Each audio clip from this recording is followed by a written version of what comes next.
Okay, in this video, which unfortunately may be a little bit shaky, I'm trying to learn some different methods of taking videos.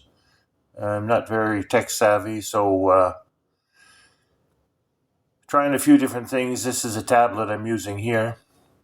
So just as a test example, I want to see if this video goes straight to shorts on YouTube or if it turns out as a video.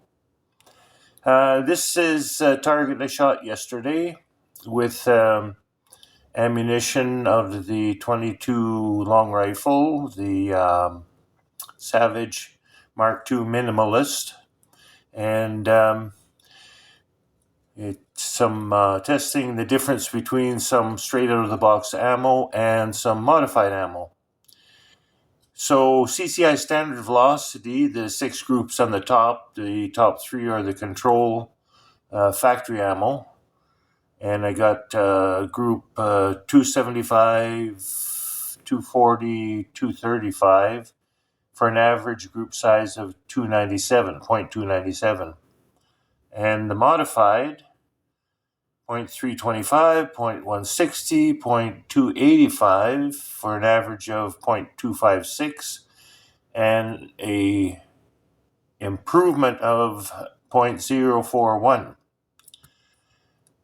The SK high velocity match, the factory ammo was 0.290, 0.400, 0.520, average of 0.403, and the modified was 0.25, 0.25, 0.2 for an average of 0.233. And that was a 0.170 improvement on that ammo. So as I said in the other video I did, I'm going to make some more tests on this. Anyway, let's see how this one turns out. Bye for now.